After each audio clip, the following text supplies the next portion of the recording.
地方呢是一个小木屋，然后我们的房间特别的温馨，那个床罩还是小雏菊的。它这边的早饭也很好吃，然后呢，它吃早饭的地方最好的是可以直接看到 Interlaken 的湖，特别的好看。好啦，今天我们又要去爬山了，出发！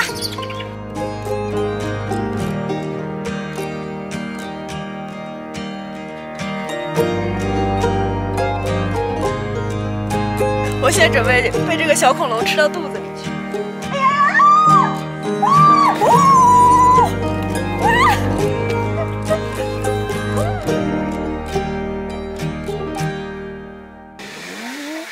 我们现在在尼德山的山顶吃午餐，然后我们点了2个那个汉堡包。这边呢，除了贵一点，没有别的毛病，因为左边就是一望无际的山湖草，眼前就是美食，味道还是很不错的。在瑞士爬山，给大家推荐一定要带一个登山杖，因为这边呢坐了缆车上来，其实徒步的路线还是很多的。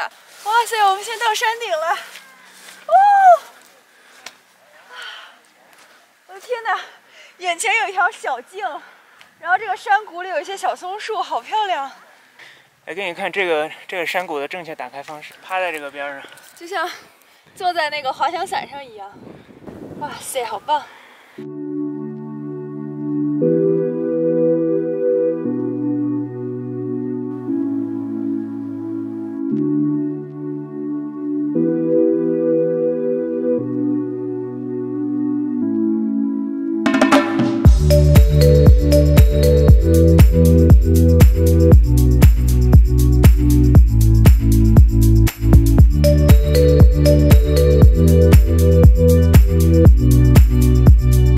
在这个乡村的野外，发现了2条道路被车压出来的车辙。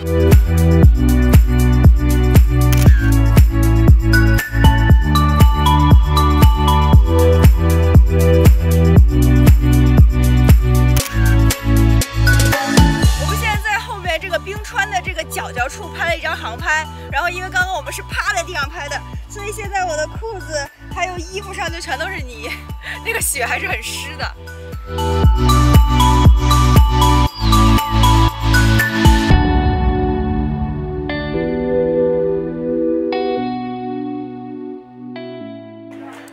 新的一天，我们现在刚刚停好车，然后来到了一个阿猴精挑细选却不知道名字的景点。让我来念一下这个瑞士语 ，Oceansea。给大家指指我们要去哪儿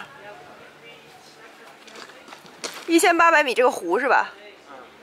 大家知道为什么我们的照片经常换衣服吗？因为我们一个登山包里可能放了好几件衣服，比如这有一件阿猴的白色外套，这有一件小默默我的白色外套，这儿还有一件阿猴的绿色毛衣，竟然还有一件阿猴的衣服。所以说呢，如果大家就想知道为什么我们的衣服看起来都跟场景比较搭，那是因为我们除了前期做了一些策划，然后在那个拍照之前，我们带了无数的衣服在身上，随时可以换。这次出门之前，阿猴送了我一个宝丽来。宝丽来是一个非常能够考验摄影师技术的，因为没有后期，看的甚至都不是很清楚。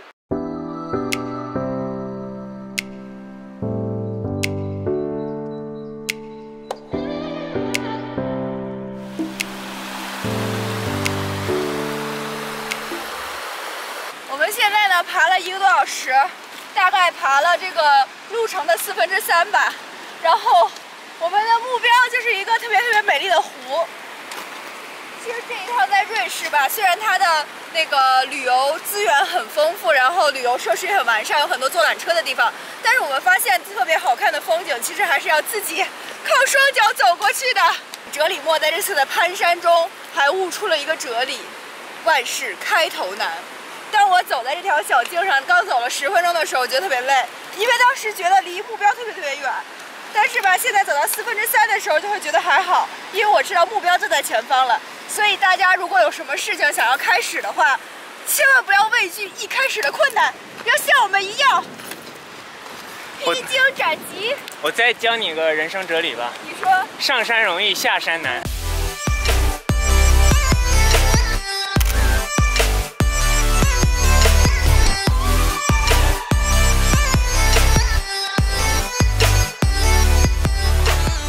我们现在终于走到了这个 hiking 路的终点，然后前方群山环绕，还有很多的松树，应该还会看到一个湖，快点去看一看。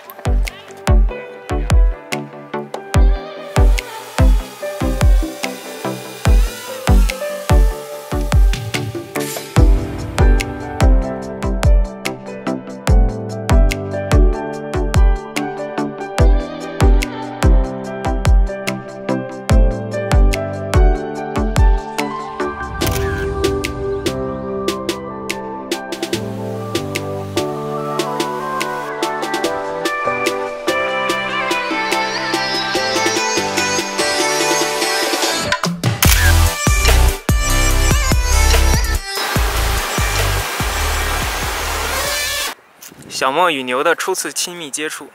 我现在正在估算这个安全距离。它们的睫毛好长，它们睫毛把整个眼睛都挡住了，所以它现在才看不见你。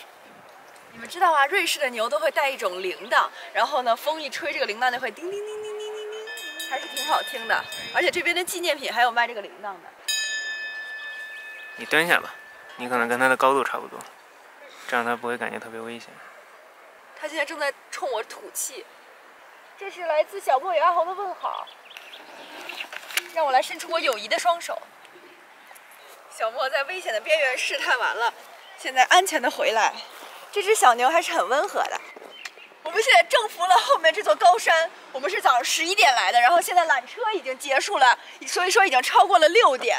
我们靠徒步1个半小时上，徒步1个半小时下，完成了今天的登山以及拍摄任务。给小莫与阿豪鼓个掌吧。不过我应该告诉你，我们去的不是那个山，那个太高了。我们去的是这个森林后边那个。